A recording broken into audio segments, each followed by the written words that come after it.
ত্রিবিক্রম মাস, জ্যৈষ্ঠ শুক্লপক্ষিয়া নির্জলা একাদশী। ব্রহ্ম বৈবর্ত পুরাণে ভীম ব্যাস সংবাদে বর্ণিত আছে, একদা মধ্যম পাণ্ডব ভীমসেন শিবাস মহেশীকে প্রশ্ন করলেন, হে পূজনীয় পিতামহাজি, আমার একটা নিবেদন শুনুন। আমার জ্যেষ্ঠ ভ্রাতা ধর্মরাজ যুধিষ্ঠির, মাদ্রীদেবী, কুন্তীদেবী, দ্রৌপদী সুন্দরী ও অন্যান্য কনিষ্ঠ ভাতৃবৃন্দ সকলেই একাদশী দিন ব্রত উপবাস করে থাকেন। তারা আমাকে প্রতি মাসে কৃষ্ণ শুক্লপক্ষে একাদশী পালনের অনুরোধ করেন এবং শাস্ত্রসম্মত এই ব্রত পালনে ভগবানের ভক্তির উদয় হয় তাও আমি জানি, কিন্তু আমার ভীষণ কিছুতেই ক্ষুধা সহ্য করতে পারি না। আমি উপবাসে সম্পূর্ণরূপে অসমর্থক। আমি যথাশক্তি দান করতে পারি, কেশব পূজা করতে পারি, কিন্তু উপবাস করার কথা শুনলেই ভয়ে আমার শরীর কাঁপতে থাকে। উপবাস ছাড়া একাদশী ব্রতের ফল আর কি করলে পাওয়া যায়, আপনি আমায় বলুন। শিবাস মহর্ষি তখন বললেন, হে ভীম, যদি তুমি ভগবত ধাম অতি প্রিয় বলে মনে করো আর নরককে অত্যন্ত নিকৃষ্ট বলে মনে করে থাকো, তাহলে প্রতি মাসে উভয় পক্ষে একাদশীতে উপবাস করতে হবে। তা শুনে ভীম বলে, হে মহর্ষি, উপবাস করবার মতো সামর্থ্য আমার নেই, কারণ আমার পেটের মধ্যে বিক্র নামক এক প্রকার অগ্নি থাকায় লোকে আমাকে বিকোদর বলে থাকে, তাই ক্ষুধা সহ্য হয় না। তবে আমি একটি মাত্র উপবাস করতে পারি।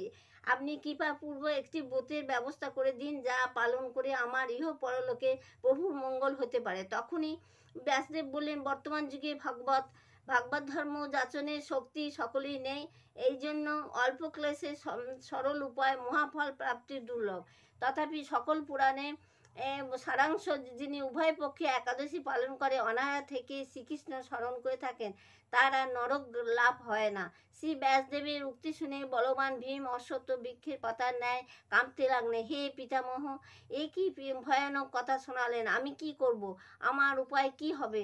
তখন ব্যাসদেব বললেন, মিথুন বা বৃষ রাশিতে সূর্য অবস্থানকালে জ্যৈষ্ঠ মাসে শুক্লপক্ষে যে একাদশী উপস্থিত হয় তাকে নির্জলা একাদশী বলা হয়।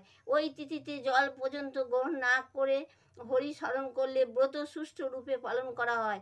এক মাসা সুবর্ণ পরিমিত জল দ্বারা আচমন করতে হয়, অধিক জল গ্রহণে মদ্যপান সদৃশ্য হয়। সুতরাং কোনো কিছু ভক্ষণ না করা চলবে না। এই রূপে কঠোর নিষ্ঠার সঙ্গে ভগবত স্মরণপূর্বক নিরাম্বু একাদশী ব্রত পালনে বিনা যত্নে 12 মাসে ফল পাওয়া যায়।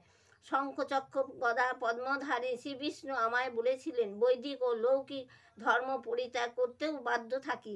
মানুষ যদি আমাকে শরণাপন্ন হয়ে আমার এই পরপ্রিয় নির্জলা একাদশীতে নিরাহারা থাকতে পারে, তবে তখনই তারা সকল পাপ হতে বিমুক্ত হয়। দুষ্ট এই কলিযুগ বৈদিক ধর্মাদি লুপ্তপ্রায়। হে ভীমসেন, তোমাকে এছাড়া অধিক আর কি বলিব?